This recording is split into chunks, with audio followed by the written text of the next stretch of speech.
Resuming debate, the honourable member for Calgary Centre. Thank you, Madam Speaker. I rise today somberly in this House of Commons to raise my voice against the government's invocation of the Emergencies Act. The first issue to address is the rule of law that we live under in this democracy. Outside, police are corralling the remainder of the protesters who have set up a blockade on Ottawa's streets. Last week, blockades at Canada's borders were disassembled by police forces in 5 provinces. These all have serious implications for Canada regarding our economy and the jobs upon which Canadians depend, our dependability as a trade partner, our supply chain, and we've heard much of how that supply chain has been strained, our grocery shelves, as over 70% of the produce Canadians consume during the winter arrives from Southern Supply.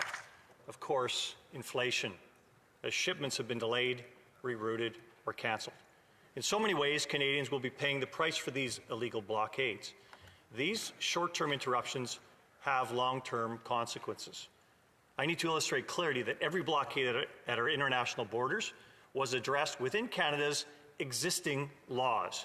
No extraordinary powers were required. Our police in each province rose to the challenge and dealt with the illegal blockades. So the notion that extraordinary powers were required to deal with the situation is a ruse. And the Attorney General of Canada's justification that these powers were required to compel tow truck drivers to assist them has been clearly debunked by references to Canada's criminal code, where those powers already reside. There is no doubt we are living in extraordinary times, and this is testing all our democratic institutions. Canada is quickly becoming viewed in the eyes of the world as no longer a nation of laws. We rank much worse on Transparency International's corruption index. We've moved from the 7th most important economy in the world to the 10th. Our international security partners are largely ignoring us and making decisions without our input. We are on the wrong path. Now, how did we get here, Madam Speaker? Our Prime Minister invoked the Emergencies Act for the 4th time in our nation's history. 2 world wars and the FLQ crisis are the only other instances. But close examination shows that this invocation is a gross overreach and is unnecessary. I've spoken of the blockades. Individuals will face charges for actions that occurred during these illegal blockades. I recall the beginning of the convoy that formed to bring a message of hope to Canadians and gained so much support as those trucks crossed our country. To arrive in Ottawa to protest against the government's sudden vaccine mandate imposed on transborder truckers. This was unnecessary, unwarranted, and has no scientific basis.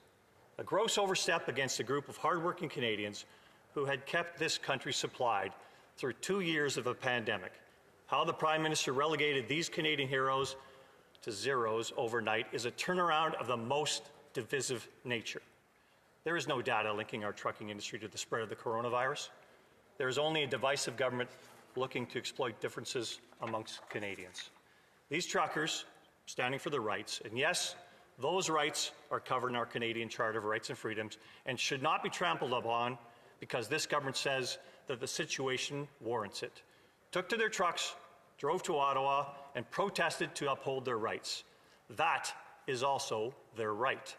Along the way, they gathered support from so many Canadians that are tired of the government overreach that has occurred during the pandemic. Canadians are tired of expensive government programs which show no sense and are only designed to frustrate Canadians at great cost. I'm referring to the requirement for multiple tests and potential quarantines when Canadians return home from elsewhere. Governments making life more complex and expensive with no tangible outcome to their protocols. At the same time, Canadians have seen the other side of the outcomes, the ones the government isn't measuring, and you can't manage what you don't measure. Suicides, drug overdoses, mental health breakdown, business failures, children falling behind in their educational and social development, our senior citizens spending their final years alone, lonely, and inactive. It's little wonder these protesters gathered such a following across Canada in their challenge to a clear government overreach. Rather than have anyone in government meet with these protesters, our Prime Minister, the divider-in-chief, ignored them and, to fuel the flame, described them as undesirables. Working Canadians who had been our heroes shortly before were now undesirables. This is hardly a step in resolving a dispute that arose through a gross government overreach. Unfortunately, legal protests led to illegal blockades, and we cannot abide blockades just as we cannot abide any blockades. This Prime Minister thinks he can decide to whom the law applies, but the rule of law needs to be clear. The blockades had to end, and the fact that they lasted as long as they have is another black eye for Canada's standing in the world. It could have been so easily averted, but this Prime Minister never took one step toward a constructive outcome. Such is his way. The effects of the last month will have lasting impacts on Canada. One matter that needs to be addressed is the limits of peaceful protest in this country, because if this latest blockade is an example of the escalation of acceptable protest in this country, then I think we are becoming largely ungovernable. How quickly we've fallen. I often wonder if it is the aim of this Prime Minister and the cabal around him to make this country less democratic, more divisive, less law-abiding, or is it just incompetence of the highest order? Let's recall the slide away from the rule of law regarding protest. Over the past 6.5 years, this government has sat on its hands while protests have largely shut down huge swaths of the Canadian economy. Indeed, the government has delivered funding to organizations whose only intent is to protest and hold back Canadian economic development. Foreign funding of blockades has been a part of Canada's protest industry since this government arrived. It is this government's model. It is this government's agenda to have their policies bolstered by opaque foreign funding. Here's the results. People have been hurt. Property has been destroyed. Projects have been delayed and cancelled. Indigenous economic reconciliation has stalled. Foreign investment capital has fled Canada. Canadian investment capital looks for opportunities elsewhere. Let me take this moment to offer my gratitude to Canada's law enforcement officials who intervened in the latest illegal action on Thursday night at the site where the Coastal GasLink pipeline is under construction. I understand one officer was injured, and workers were threatened with serious harm. This cannot continue, and I hope the assailants are pursued to the full extent of the law. Do we now understand why Canadians are unclear about the laws around protest? This government has made it intentionally unclear in order to ensure those supporting its post-nation-state agenda are able to thrive with public money and foreign funding. Now, this brings me to the most egregious portion of the orders associated with the Emergencies Act, to require any financial service provider to determine whether they have in their possession or control property that belongs to a person who participates in the blockade. I don't think the Minister of Finance has any notion of the financial implications of what this is proposing. She is asking Canadian banks to freeze accounts of Canadians who have committed no crime without judicial order. So as an example, a retiree who may have donated $50 to help her son's appeal to support his right to protest will have her account frozen. No way to pay for food or her retirement residence. There are human implications here, but there are also huge implications for Canada's financial system. When Canadians lose trust in Canadian banks, when your retirement savings are no longer considered safe for withdrawal, when government can unilaterally freeze your bank accounts, Canada's financial system will encounter a crisis. I ask this government to look ahead and consider these implications. I've also presented a motion at the House of Commons Finance Committee that will address this matter, and the committee will start meeting urgently to address this beginning Tuesday. And I thank my colleagues in the other parties that have helped this motion get passed on Thursday. These implications cannot be addressed through the rearview mirror, as has been this government's practices. I take heart that there is at least one Liberal, the member from Louis-Hébert, who voted with our motion to get the government on a path to lessening mandates in this country. There is hope. Et the motion qu'on a présentée la semaine passée a été défaite au Parlement, mais j'ai été très heureux que le Bloc québécois appuie la motion. And I recall the member from Louis-Hébert, where he clearly enunciated the Prime Minister's team had chosen to divide and stigmatize Canadians around the pandemic. This is not leadership. This divisiveness is no way to govern. I say to the Prime Minister, you reap what you sow, and there's much division in this country, largely due to your choice to divide Canadians. The world is watching Canada like never before, and not in a good way. I implore my colleagues and friends in both the Liberal Party and the New Democratic Party, defy your party leadership. There is more at stake here than politics, and Canadian democracy is at risk. Vote against this bill, I implore you.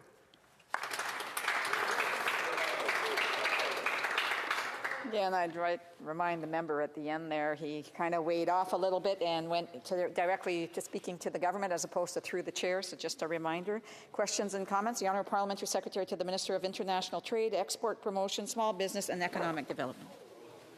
Thank you very much, Madam Chair, and thank you to the member from Calgary Centre for his remarks. And by way of rebuttal, I would simply say that the powers under the emergency declaration were used most recently as February 16th in Windsor by the police to thwart a resurrected attempt at... Order, I believe maybe the honourable member, and I'll double check, but I think it's got the fact that maybe his mic's not plugged in properly or chosen, but I'll, because we don't have translation, je vais juste vérifier, l'honorable député de Lac-Saint-Jean. Ah, mais c'était ça mon point d'ordre, Madame la Présidente. Parfait. C'est bien ça que j'ai pensé, parce qu'il y a juste de mentionner au greffier si c'était un problème. Alors, so I'm just wondering if you could try again so we can see that it's working now, because it wasn't coming through for interpretation. No. No. And I know the honourable member has been waiting for some time to ask a question, so we've stopped the clock. If it can't be fixed right away, then we'll go to the next person, and then I will come back to you. Questions and comments? Do you want to try it again? The Honourable Parliamentary Secretary? Can you hear me now, Madam Speaker? I think it might be better. Wait, ça fonctionne. Yeah, there we go. Ça fonctionne. So I want to say thank you to the member from Calgary Centre, and by way of brief rebuttal, just simply say that the powers used under the Emergencies Act declaration were used most recently as February 16th in Windsor to thwart an attempted resurrection of the blockade. And if his concern is with investment in this country, I would say the blockades actually threaten the investment climate in this country. But my point is in response to something he raised to the member from the Parliamentary Secretary to Foreign Affairs. He said we shouldn't be stigmatizing, and I agree with him. But when far-right elements, including a group called Diagolon, is actively involved with arming themselves, carrying ammunition and body armor to blockade the border at Coutts, and that results in 4 arrests for conspiracy to commit murder. And the investigations are ongoing as to whether that group has links to groups raising swastikas and Confederate flags here in Ottawa, and the blockade in Ottawa continues. I think we do have an ongoing threat that needs to be resolved. Could the member comment on that response? Thank you. Calgary Centre. I thank my colleague for the question. And yes, I'm very thankful that the peace officers at Coutts border crossing in Alberta were able to intercept what was obviously a very, very destructive element that embedded themselves within the actual protest organization there. And actually, once that was discovered, the whole blockade disbanded because they did not want to be associated with that.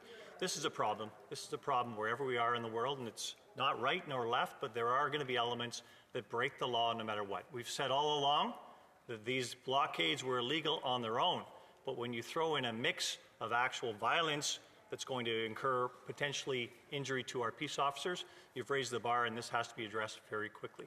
It doesn't matter which side of the spectrum that comes from.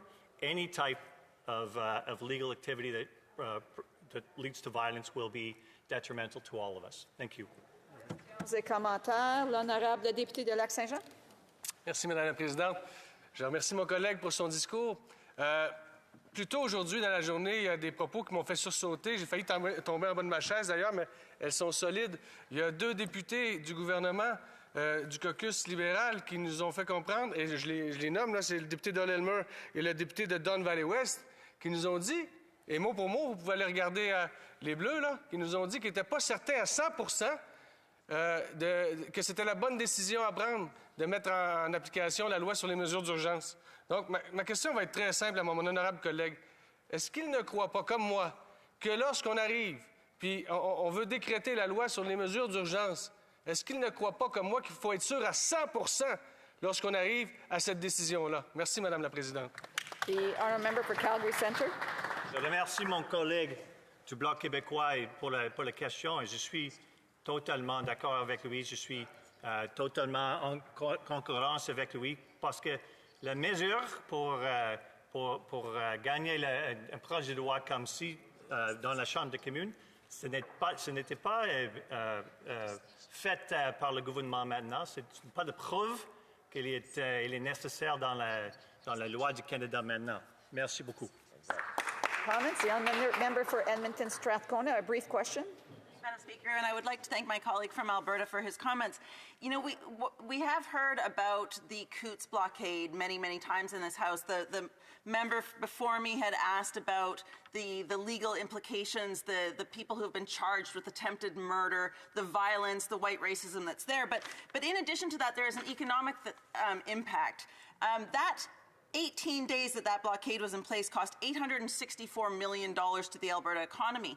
And I would just ask this member, what do we do when the government in place, when the Alberta government, who has the legislation, they put in Bill 1, the legislation to actually stop these blockades, doesn't do it? When the provincial government fails to protect the people and economy of Alberta, does the federal government not have an obligation to step in? A brief answer from the member for Calgary Centre. Well, I thank my colleague for the very good question. I should point out that the Coutts blockade that was minorly disbanded, there was one lane open shortly thereafter. Nevertheless, there was an element there that actually was a problem. We know that. We know that was slowed down. I hadn't heard the number that you referred to, the $861 million of commerce that was interrupted, but I did note in my speech how important it was to make sure those borders were open in Canada all the way across the country. I'll also point out to her that the government of Alberta has not asked the Canadian government to intervene, because I don't know how the Canadian government does intervene. It's already got police forces. It's going to sequester its police forces from across the country. The government of Alberta has all kinds of police forces, and it acted in the benefit of the people of Alberta to make sure that the flow of goods was coming across that border. Are they asking for the federal government? That time is up. I'm sorry. I'm trying to